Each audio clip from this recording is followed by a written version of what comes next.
The moment I saw the empty velvet box on my grandmother's antique dresser, my stomach twisted. I ran my fingers over the faded cushion, hoping, praying, that I was imagining things. But the small indentation told the truth. It was gone. My chest tightened. That ring wasn't just jewelry. It was a promise. For my strong-willed granddaughter, Grammy had said, slipping it off her frail finger and pressing it into my palm just weeks before cancer took her. Someone who knows the value of standing up for what's right. And now it was missing. I stormed downstairs, gripping the empty box so tightly my nails dug into my palm. Mom was in the kitchen, arranging appetizers like nothing was wrong. The air smelled of rosemary and garlic, warm and familiar. Like family. But suddenly the word felt foreign. "Where's Grammy's ring?" My voice came out sharp, slicing through the hum of conversation. Mom barely glanced up from her cheese plate. "Oh honey, we had to sell it. These things happen." My ears rang. These things happen. Dad walked in, loosening his tie like this was just another evening. "Keep your voice down, Naomi. What's done is done." "What do you mean, done? When? Why wasn't I consulted?" Mom let out a sigh, finally looking at me. Sophia needed help with some financial troubles. The ring fetched a good price. "Sophia." I turned, and there she was, frozen in the doorway, her designer purse dangling off her arm, face blank. "What kind of trouble?" She shifted, examining her perfectly manicured nails. "It's not a big deal. Just credit card stuff. They helped me out. With Grammy's ring. The one thing she left to me." "You're being dramatic," Dad cut in. "It was just collecting dust in that box anyway." The words hit like a slap. That ring wasn't collecting dust. It was the last thing Grammy gave me. It was a part of her. Part of us. Mom's voice turned sharp. "Well, helping your sister means something too. Family takes care of family." I let out a bitter laugh. Funny how that only applies when it's Sophia needing help. No one stopped me as I turned and walked away. Maybe they thought I was being emotional. Overreacting. They had no idea. Upstairs, I slammed the door to Grammy's old room, my chest heaving. The scent of her lavender perfume still clung to the fabric of her quilt. I sank onto the bed, pressing my fingertips against my temples, willing the ache in my head to fade. Then something caught my eye. A folder. Peeking out from under the dresser, yellowed with age. I reached for it, my pulse quickening. The label was scrawled in Grammy's handwriting. Caldwell Family Records. Inside, I found documents I had never seen before. Bank statements. Letters. Legal papers. And as I read, my hands began to shake. This wasn't just about a ring. My parents hadn't just mismanaged Grammy's estate after she died. They had been siphoning money from it for years. While she was sick. While she trusted them. I barely slept that night, poring over every page, the weight of betrayal pressing down on me. I needed help, someone who could make sense of this. Someone who wouldn't dismiss me like my family always did. That's how I ended up across from Adrian Blake, at a local coffee shop the next morning. He skimmed through the documents, his expression darkening. "These transfers." He pointed at a series of numbers. "They're structured to avoid detection. A classic laundering technique." I exhaled sharply. "So I'm not crazy. This is real." He leaned back, running a hand through his dark hair. "Very real. And if what you're telling me about the ring is true, they're still at it. Using your grandmother's assets like a personal piggy bank." My phone buzzed. A text from Sophia. "Where are you? Mom's freaking out about you missing breakfast." I ignored it. "What can I do?" My voice felt small. Adrian's gaze sharpened. "Legally? You could file a complaint, but with this kind of evidence." His eyes flickered with something else. "This could be a story. A big one. The kind that makes people pay attention." I blinked. "You mean publish it? Your family's well known in this town. Respected. People should know what's behind that respect." I stared at the stack of papers between us, my coffee long gone cold. This wasn't just about revenge. It was about justice. Slowly, I reached into my bag and pulled out one last document. "There's something else." Adrian took it, his brows furrowing as he read. A letter. Written in Grammy's delicate script. Dated 3 months before she died. His eyes flicked to mine. She knew. I swallowed hard. She was going to confront them. But she never got the chance. She got too sick. Too fast. Adrian exhaled, his voice softer now. Naomi, this isn't just fraud. This is elder abuse. The words hit like a punch to the gut. I thought of Grammy in those final months, how confused she had been, how exhausted. How Mom and Dad had insisted on handling everything for her. To make things easier, they had said. My phone buzzed. Again. Dad, this time. Where are those old files from your grandmother's room? I felt the blood drain from my face. I looked up at Adrian, my heart racing. They know. He slid the papers back into the folder. Then we need to move fast. Zayden gathered the documents carefully, his expression unreadable. I'll make copies. Keep the originals somewhere safe. Then he met my eyes. Are you sure you want to do this? I thought of Grammy's ring, probably sitting in a pawn shop by now. Of her letter, the words shaky but determined, trying to warn me from beyond the grave. I clenched my jaw. Yes.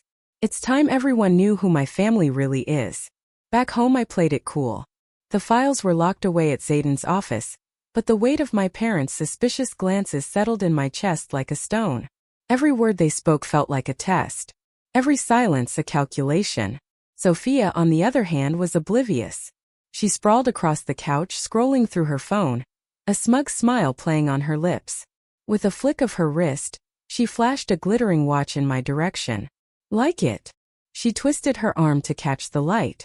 Dad got me an early birthday present. I stared at it. Probably worth twice what Grammy's ring had been. Must be nice. She smirked. Don't be jealous. Maybe if you weren't so uptight about everything, they'd spoil you too. Before I could respond, hushed voices drifted from Dad's study. I stilled. The insurance company called again, Mom whispered urgently. They're asking questions about Mother's policies. A pause. I told you I'd handle it, Dad snapped. Just like I handled that nosy social worker last year. My pulse quickened. Social worker? That was new. And what about Amanda? Mom pressed. She keeps calling about her share of the inheritance. I froze. Aunt Elaine. She and Mom had stopped speaking after Grammy died. Something about a disagreement over the will. That's what they'd told me. That's what I'd believed. She signed away her rights, Dad said, voice low. We have the paperwork. A beat of silence. Then. But if she remembers? She won't. Trust me. The walls felt too tight, the air too thick. I slipped away and called Zayden. Your Aunt Elaine, he said after I explained. We need to talk to her. I hesitated. She lives 3 hours away. I can drive there tomorrow. Be careful. Zayden's voice dropped. If your parents catch on. They won't. Across the room, Sophia preened in her phone's camera, angling her wrist to show off her new watch on Instagram. They're too busy keeping up appearances. That night I couldn't sleep. I dug out an old photo album, flipping through the pages until I found it. Grammy and Aunt Elaine at my high school graduation. Their arms linked. Their smiles bright. 6 months later they'd stopped speaking. Or so Mom had claimed. My phone buzzed. A message from Zayden. Found something? I opened it, my breath catching. Your aunt filed a complaint about elder abuse 2 years ago. It was buried. The pieces snapped into place. Aunt Elaine hadn't abandoned Grammy. She tried to protect her. Another text. The story's taking shape, but we need more. Your aunt's testimony could break this wide open. I glanced down at the photo of Grammy. Her laughter frozen in time. Tomorrow I'd drive to Aunt Elaine's. Tomorrow I'd learn the truth. But as I set my alarm, footsteps creaked in the hallway. I held my breath. Dad's voice slipped through the crack under my door. We need to deal with this situation. Now. I gripped the blankets, my heart hammering. She's been asking questions, Mom whispered. Just like Amanda did. A long silence. Then we handle it the same way. My skin went cold. The accounts are almost cleared, Dad murmured. Once they're moved offshore. And what about Sophia? Mom asked. She's spending too much time drawing attention. Dad's voice darkened. Let me worry about that. I didn't wait. Before dawn, I slipped out of the house and onto the highway, the sky still inked in darkness. 3 hours later, I pulled into Aunt Elaine's driveway, my hands trembling on the steering wheel. Before I could knock, the door swung open. She stood in the doorway, eyes sharp, face lined with exhaustion. Older than I remembered. She studied me for a long moment. Then, I wondered when you'd show up. I swallowed hard. Can we talk? Get inside before someone sees you. The living room was cluttered with boxes, stacks of papers spilling across the floor. I caught sight of old bank statements, notarized documents, handwritten notes. Aunt Elaine followed my gaze. Evidence, she said. I've been collecting it for 2 years. Not that anyone would listen. I met her eyes. I'm listening now. She exhaled, sinking into an armchair. Your grandmother knew something was wrong. The missing money. The changed passwords. She asked me to help investigate. What did you find? Elaine reached for a laptop. Enough to send your parents to prison. She clicked on a file. A grainy video loaded onto the screen. Grammy. Frielier than I remembered, but her eyes sharp. Determined. If anything happens to me, she said, voice thin but unwavering, Evan and Kayla are responsible. They've been stealing from me. Forging my signature. Amanda has proof. I pressed a hand to my mouth. Dad said you signed away your inheritance rights, I whispered. Aunt Elaine let out a bitter laugh. They forged that too. My stomach turned. When I threatened to expose them, they had a lawyer friend draft up fake documents saying I was trying to exploit your grandmother. I nearly lost my nursing license. My phone buzzed. Zayden, where are you? Your parents are at the paper, threatening legal action. I turned the screen toward Elaine. She read the message and smirked. They're getting desperate. Another text. This time from Sophia. Dad's acting weird. He's clearing out his office. What's going on? It hit me all at once. They're planning to run. I looked at Elaine. They're going to take everything and disappear. She didn't blink. Not this time. She reached for a USB drive and placed it in my palm. Everything's here. Bank records. Forged documents. Grammy's video testimony. Even proof they bribed that social worker to look the other way. My phone rang. Zayden again. Naomi, they're moving fast. If we're going to stop them, it has to be now. I met Elaine's gaze. It's time. I met Zayden's gaze, the weight of everything pressing down on my chest. The years of deception. The pain in Grammy's eyes. The truth buried under all their lies. Send everything, I said. His fingers hovered over the keyboard. Once we do this, there's no going back. I thought of Grammy's ring lost to a pawn shop. Sophia's designer watch. A shiny distraction. Mom and Dad's perfectly curated life. Built on stolen money and buried secrets. I exhaled. Good. It's time. Confronting Sophia, I found her at her favorite coffee shop, hunched over her phone, scrolling with manic energy. The gold of her watch caught the light as she glanced up. What's the emergency? She asked, irritation in her voice. And why aren't Mom and Dad answering their phones? I slid my tablet across the table. Because of this. She hesitated, then pressed play.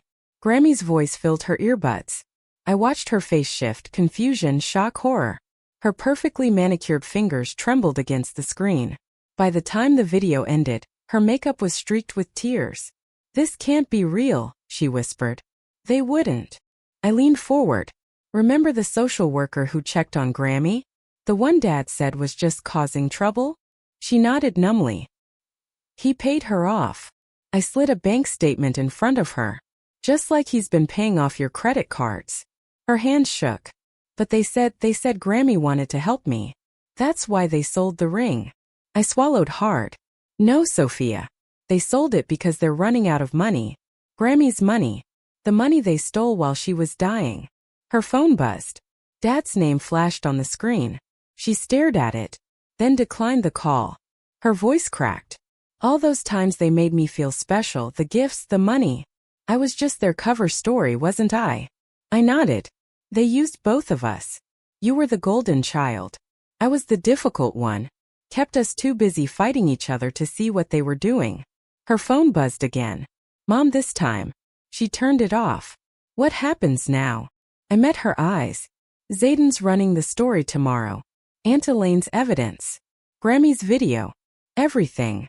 Sophia flinched. Mom said Aunt Elaine tried to steal from Grammy. I shook my head. Another lie. She was trying to protect her. Sophia let out a slow breath, then yanked off the watch, staring at it like it burned her skin. I want to help. I blinked. What? She looked up, jaw tight. I have texts, emails, times they had me sign things I didn't even read. Bank accounts they opened in my name. I hadn't expected this. Are you sure? Once this goes public, her voice hardened. They used Grammy's death to fund my shopping addiction.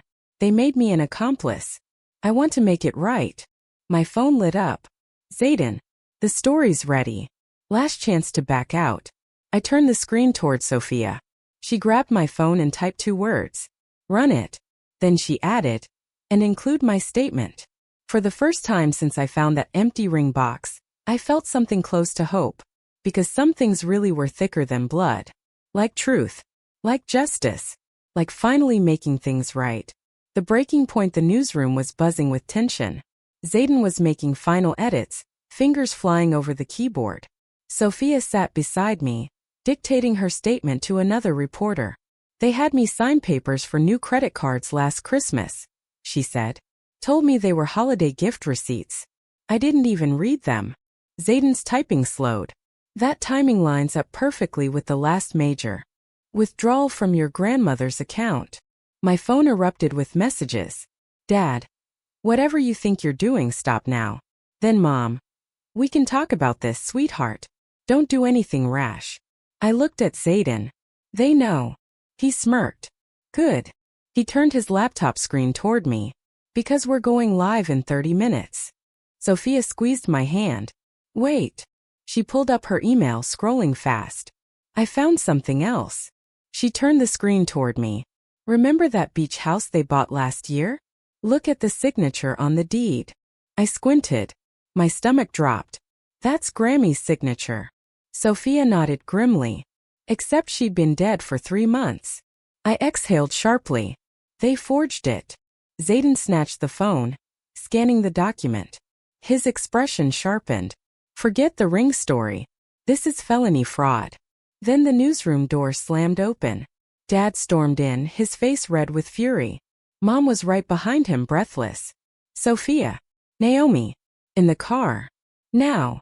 Dad's voice shook with rage, but Sophia didn't flinch. She stood up, shoulders back, voice steady. I'm done covering for you. Mom forced a laugh, her eyes darting to the reporters. Sweetie, you're confused. I pulled out my phone, tapped the screen. Grammy's voice filled the room. They've been stealing from me. Mom's face drained of color. Dad lunged for the phone, but before he could touch me, Zayden stepped between us. His voice was calm. Quiet. Touch them, he said. And I add assault to tomorrow's headline. The entire newsroom went silent. Cameras turned. Pens scratched against paper. For the first time, Dad hesitated. He looked around. At the reporters. At the flashing cameras. At the story he could no longer bury. Mom's breath hitched. Naomi, please. I looked at her, really looked at her. The woman who had lied to my face. Stolen from her own mother. Betrayed her own daughters. I held up the phone. And pressed send. You ungrateful brats. Dad spat, his face twisted with fury. After everything we've done for you. Everything you've stolen, you mean? Sophia's voice cracked, but her stance didn't waver. Did you even try to find the buyer for my ring? Or was that just another lie? Zayden checked his watch.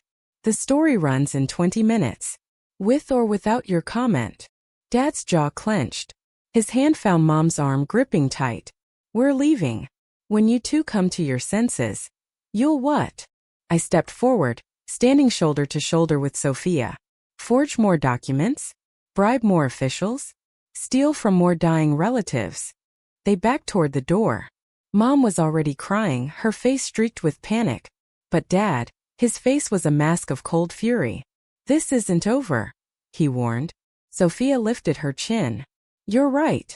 She didn't blink. It's just beginning. We watched through the window as they sped off in their luxury car. Probably bought with Grammy's money, too. Zayden turned to us, his finger hovering over the publish button. Ready. I thought of Grammy's ring. Of her voice in that video. Of all the lies that had festered in silence for too long. I exhaled. Do it. The fallout by morning, the story had exploded. Police cars lined the street outside our house. Reporters crowded the front lawn, shouting questions we didn't answer. Mom and Dad hadn't come home. Sophia and I sat in the kitchen, watching through the window as officers carried out boxes from Dad's study. A detective, Bennett, I think, held up a small, familiar velvet box. My breath caught. My ring. She shook her head. Empty. But we found receipts from a pawn shop downtown. She hesitated. Along with what? Her expression darkened. Documentation of other stolen items. Your grandmother's jewelry, antiques. Even her wedding ring. All sold over the past 3 years. Sophia dropped into a chair. While she was sick. They were stealing from her while she was dying. The weight of it settled over us, thick and suffocating. Then my phone rang. A number I didn't recognize. I almost didn't answer. But something in my gut told me I needed to. I pressed accept. Mom's voice came through, shaking, desperate. We did it for the family, she sobbed. Your father's business was failing. We were going to lose everything. Where are you? I asked, my voice eerily calm. You have to help us, Naomi. Tell them it was a misunderstanding. Just like Aunt Elaine was lying. Just like Grammy was confused. A bitter laugh scraped up my throat. I'm your mother, she pleaded. I closed my eyes. And she was yours. But that didn't stop you, did it? Detective Bennett gestured for my phone. I handed it over. Mom's voice cut off as they traced the call. An hour later, officers found them holed up in a cheap motel near the airport. They were trying to run. The arrest, it was all over the local news. Prominent couple caught fleeing fraud charges. Cameras flashed as they led Mom toward the police car. Her hands cuffed in front of her. A reporter called out, Mrs. Lewis, did you really forge your dead mother's signature to buy a beach house? Dad walked behind her, hands bound behind his back, still trying to maintain the dignity he no longer had. No comment. His voice was firm, but the sweat on his forehead betrayed him. Our daughters are confused. Detective Bennett stepped forward. We found the offshore accounts. And your mother-in-law's video testimony. That broke him. His face twisted, his composure finally cracking. It wasn't supposed to be like this, he shouted. We deserved that money. After everything we did for her. Something inside me snapped. After everything you stole from her. Dad turned, locking eyes with me. And for the first time I saw him for who he really was. Not the powerful, intimidating man I had spent my life trying to impress. Just a thief. A liar. A coward. Beside me, Sophia trembled. But when she spoke, her voice didn't waver. You did this, Mom. Mom's eyes shone with unshed tears. Our own children. Sophia took a step forward, her fists clenched at her sides. No. You did this. Every lie. Every theft. Every betrayal. That's on you. They drove away in separate police cars. Reporters swarmed us, shouting for a statement. Cameras flashed, microphones extended. Aunt Elaine pulled us into a hug, her arms tight and warm. Your grandmother would be proud, she whispered. She always said the truth would come out eventually. I watched the police cars disappear around the corner, carrying away the parents I once thought I knew. Sophia reached for my hand and squeezed. I took a breath. The truth's out, I said. But this isn't over yet. No, Naomi, Aunt Elaine said softly. Now comes the hard part. The pawn shop owner set the ring on the counter. It looked smaller than I remembered. But as soon as I picked it up, the familiar weight sent a rush of warmth through me. As soon as I saw the news, I knew I had to call, the owner said. Couldn't bring myself to sell it. Didn't feel right. Tears stung my eyes. Sophia stepped beside me, wrapping an arm around my shoulder. How much? She asked. The man shook his head. No charge. After what your parents did. Just take it. I slid Grammy's ring back onto my finger where it belonged. Facing the end outside, Zayden leaned against his car, waiting with Aunt Elaine. Across the street, the courthouse loomed, its cold stone facade matching the chill in my chest. In an hour, Mom and Dad's sentencing would begin. Ready? Aunt Elaine asked. Almost. I turned toward the small park across the street. The same one where Grammy used to take us as kids. Her favorite bench still sat beneath the oak tree, Its wood worn smooth by years of afternoon talks and quiet wisdom. I ran my fingers over the ring, breathing in the crisp air. They built their lives on lies. Now they have to live with the truth. Zayden checked his phone. They took a plea deal. The DA is recommending 7 years. Aunt Elaine sighed. The money's mostly gone. But the beach house sale should cover some restitution. Sophia sank onto the bench beside me, turning her wrist. Her designer watch was gone, replaced by a simple, elegant band. I found more receipts, she murmured. Things they sold from Grammy's house that we thought were lost in the move. Zayden tucked his hands into his pockets. We can track them down. Write a follow-up story. I shook my head. No more stories. I exhaled slowly. No more digging up the past. The courthouse doors swung open. A slow procession of people filed inside, people our parents had wronged, business partners they had cheated, elderly friends they had scammed. I stood, the weight of it all pressing down for the last time. What do we do now? Sophia asked. I reached for her hand. We rebuild. The right way. Justice served inside. We sat beside Aunt Elaine as the judge read the sentence. Mom sobbed, her shoulders shaking. Dad sat stone-faced, staring straight ahead. Neither of them looked at us. The defendant's actions represent a profound breach of trust, the judge declared. Not only against their own mother, but against their children, who showed remarkable courage in exposing these crimes. I wasn't sure what I expected to feel. Relief? Satisfaction? Maybe just closure. But as we stepped outside into the sharp afternoon light, I realized what I felt most was free. Reporters swarmed, microphones raised. Naomi, how does it feel? One called out. I thought for a moment, then met their gaze. Like waking up, I said. Like finally seeing clearly. A new beginning. That evening we gathered at Aunt Elaine's house, me, Sophia, Zayden, and Amanda. The boxes of evidence were gone. In their place sat old photo albums, Grammy's rescued keepsakes, small pieces of a life worth remembering. Amanda reached for something tucked inside one of the books.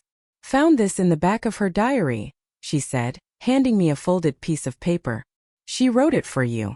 My breath caught as I recognized Grammy's handwriting. To my Naomi, the ring is just metal and stone. The real inheritance is knowing right from wrong and having the strength to stand for it. Love always. Sophia leaned over my shoulder, reading along. She knew you'd do the right thing. I turned to her, squeezing her hand. We did the right thing. Together. Through the window, the sun dipped below the horizon, casting the sky in soft golds and deep purples. The past was behind us now. No more secrets. No more lies. Just truth. And the hard-won peace that came with it. A new day was already beginning.